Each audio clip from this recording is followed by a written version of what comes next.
Hey guys, and welcome back to The Bright Side. Macy here, The Bright Side Girl, and today I am doing my April wrap-up.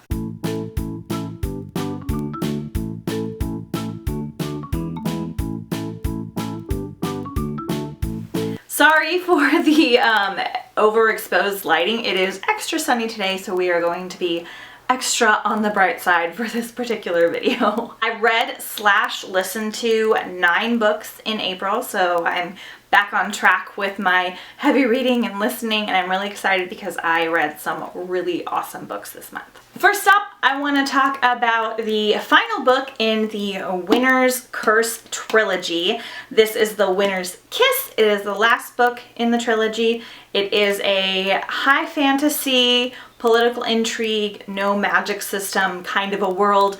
I don't want to say a lot because I will give things away, but it ended really beautifully. The romance in the story is just excellent. The writing style is very fluid, and it does take a little bit to kind of get into these books because it is just a little bit more of a slower burn, but I was really happy with the conclusion overall of this trilogy. So if you like high fantasy and you like a little bit of romance and political intrigue, you should definitely check this one out. And if you guys want to know more about what the Winter's Curse trilogy is about, you can check out my March wrap-up. The first book that I listened to in April was Frozen by Melissa De La Cruz. This is my first Melissa De La Cruz book. She is a particular author that just writes a ton of content, so I've always been a little bit leery of her because she puts out things so often and so quick. Sometimes that means that the content isn't always as well thought out. It's more just for like mass marketing. Not always the case, but sometimes. I had purchased this one, but I did listen to it on audiobook because Dan Bittner is the narrator for the male perspective in this book. I wasn't as huge of a fan of the female, but it was doable. Like, it wasn't terrible, but Dan Bittner's version, and he narrates a lot of really good things, made it really enjoyable. I really liked this one. This one is about kind of a... it's like a little bit of like a dystopian post-apocalyptic thing. The world has been frozen over, basically, and everything has been frozen, and they're living in these like really cold climates, and there's all these things that have to happen because of that type of world. There are certain people in here that have magical powers that are being hunted. It's just a high adventure kind of a story. There are a lot of issues with the world building and the fantasy aspect, but I kind of knew that going in, so I just enjoyed the story for what it was. It was a lot of fun. The characters are fun. They're funny. The romance is kind of cute. It was just really enjoyable. It was like a 6-hour audiobook, so I listened to it really quickly. I will continue on with the series. Not something like super well built and organized, but still a really enjoyable fantasy read. And I gave Frozen, I think, 3.5, maybe 4 stars, just because I really did personally enjoy it. Next, I read Clockwork Angel. I finally started this trilogy. I'm following along with Emma Books' Shadowhunters read-along for the year, and this was the book for April, and I was really excited to get into this series because I was sort of iffy about the first 3 Mortal Instrument books. I am going to be reading the rest of them in publication order, so after this I am jumping into Fallen Angels. And if you guys don't know what this book's about, you should just go to Emma Books and watch her videos about these series because she describes them much better than I'm going to. But there is Shadowhunter stuff that goes on in here, and this is kind of a prequel to the Mortal Instruments in a way. And it is also a little bit of historical fiction, sort of, because it's set back in the 1800s. I did enjoy this one more than City of Bones, being the first book in the Mortal Instruments. I enjoyed this one a little bit more. I am at that place where I don't understand why everybody loves Will. I am all about a like sassy, snarky, hero slash lead guy that has some issues that we're gonna find out, and you don't know whether to like him or not. But with Will, he just seemed too unlikable for me. Like, I don't know, I just wasn't that into it yet. I guess my mind will change in the next 2 books based on what everyone else is saying. I did enjoy this, but I felt kind of how I felt with the first 3 Mortal Instruments books. Like, I'm into it and I want to keep reading, but I'm not like just like into the world and into the characters like I want to be, and I'm kind of bummed about that. I don't know if it's a hype thing or what, because I'm pretty easy to please, but I do enjoy them, and they end, of course, with massive cliffhangers, so you'll want to know what's going on. But so far, Cassandra Clare is kind of falling like in middle ground for me, and I gave this particular book 3.5 stars. Next up, I listened to, sorry for this extra shiny library book, I listened to Midnight at the Electric by Jodi Lynn Anderson. She wrote Tiger Lily and Peaches. I haven't read Tiger Lily yet, but it is high up on my priority list. This one is kind of a post-apocalyptic theme as well. It is set nowadays, or set in the future when things have run down, the world's all in disarray and everything, but we've kind of like gathered ourselves back together a little bit, and we have figured out how to travel to, I think it's Mars, and the lead in this story is going to be sent to Mars. She's been one of the few that gets picked to be trained and sent there to like colonize Mars and live there. Now, that is not what the story is about. The story is about before parts of that. It's about her life and her family and love and friendship and history. So don't go into this wanting like a sci-fi novel about the aftermath of that, because you don't actually get to see her go to Mars, like spoiler. But it is about her, and she goes to stay with her, I think like second cousin or something like that lives in Kansas, where they are doing all the training for this expedition. And this cousin's like a lot older. She's like in her 80s, I think. And the particular lead in this book is not very friendly. She doesn't get along with people well. So it's kind of about their journey, because the cousin is the exact opposite of her. And then they find these letters basically from their old relatives from the Dust Bowl era, and then also from the Victorian era, I believe, or something like that. Anyway, it's about these 3 different timelines and these 3 different women, and you're following along them talking to each other / reading about each other. I don't really know how to explain this book, but it is wonderful. It is awesome. First of all, I don't know how I didn't know anything about the Dust Bowl. I am actually from Kansas City, and a lot of it happened there. So you guys should go look that up if you don't know about it, because I was like listening to it and I'm thinking, the characters like in the early 1900s is talking about all this stuff that's happening, and I'm thinking, oh, this must be like part of her fantasy aspect, but it wasn't. It's something that actually happened, and it was really terrible, but it was really interesting to read about. And her character development in this is just so good. The audiobook was absolutely amazing. I do recommend speeding it up to at least 1.25, because it is slower if you don't do that. The relationship between our lead girl and the cousin in this is just fabulous. This is one of my new favorite books. I loved it so much. I picked it up originally because it's got this circus, and I thought it was going to be kind of like about a circus, and it is not at all. So I'm here to tell you, like, it's still worth reading or listening to, and it's fabulous, but don't pick this up because it looks like it's about a circus, because it's not really at all. Alright, next up I listened to Entwined by Heather Dixon. This was on my spring reads for the month of April, and also it is a fairy tale retelling of the 12 Dancing Princesses. If you don't know that original story, it is fabulous. It is about 12 princesses that are basically like locked in their room, and they find a hidden door in the room to the basement that leads to like a magical forest, and they dance all night, and the king can't figure out why their shoes are ruined every morning, and he hires a bunch of men to come in and figure out the mystery. So this is a retelling of that story. I love that fairy tale, and I loved this. It took me just a little bit to get into it because it was just very different from the other fantasy books that I was reading, and it reads kind of like a mixture of like a fantasy / a Jane Austen novel because of the era.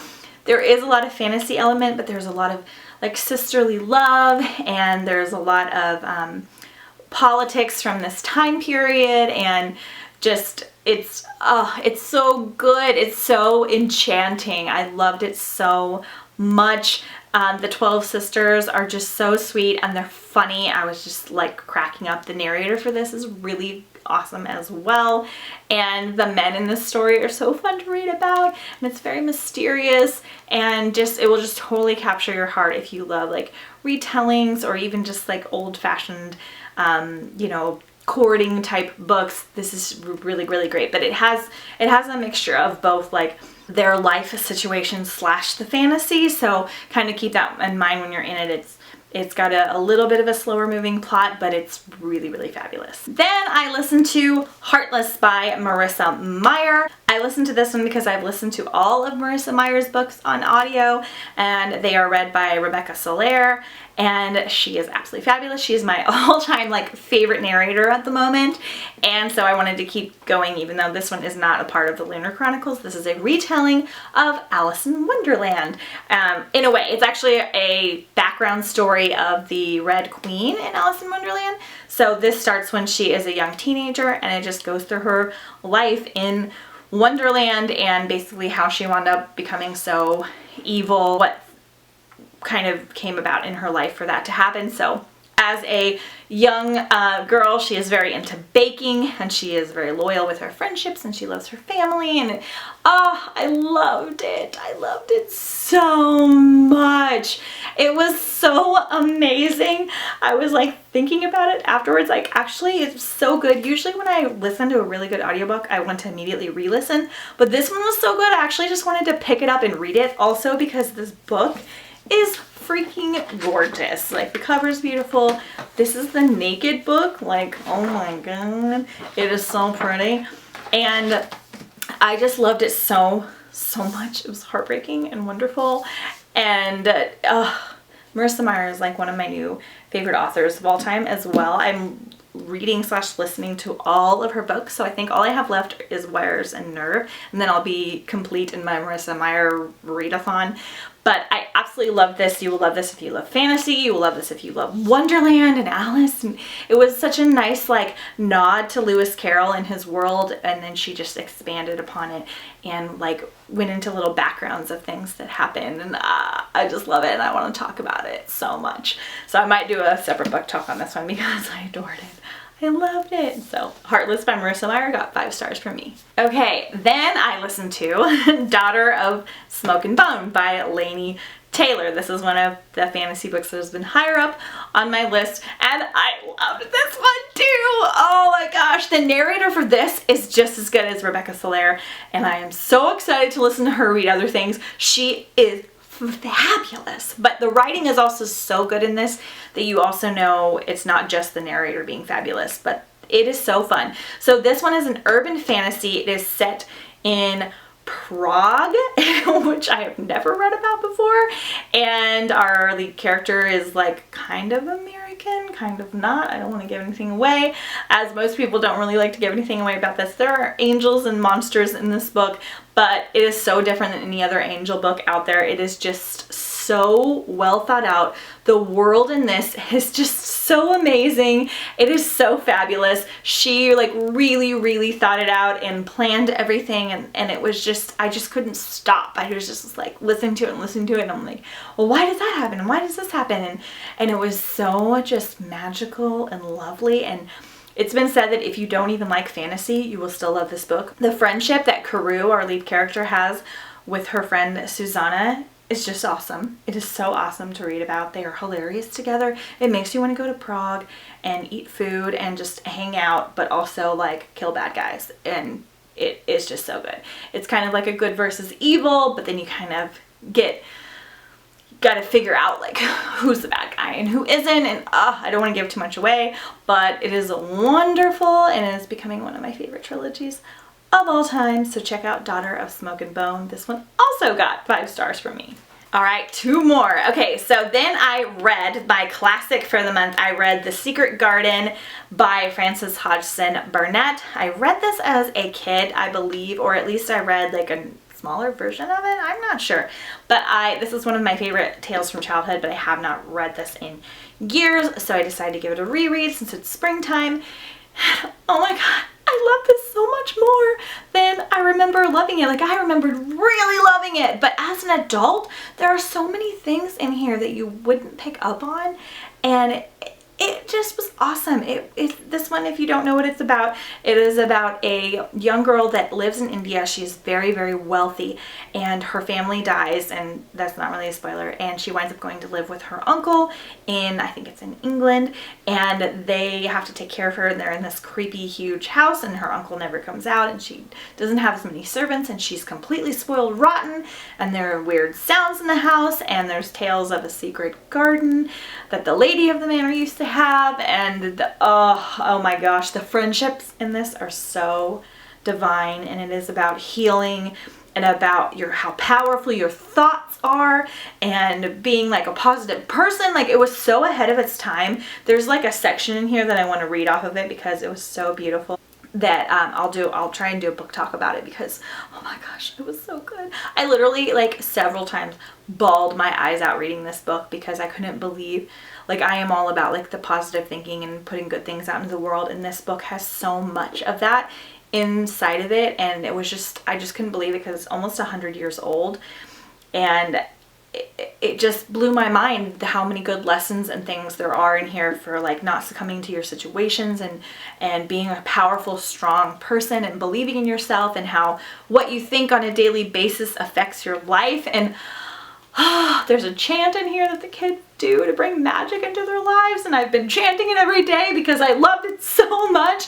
This one, I just couldn't get over it. I read it slowly and sweetly because it was just, it was really special to me. It changed me again, and I can't wait to watch the movie again because I don't think any of that was in the movie. But Secret Garden, one of my all-time favorite classics and children's classics.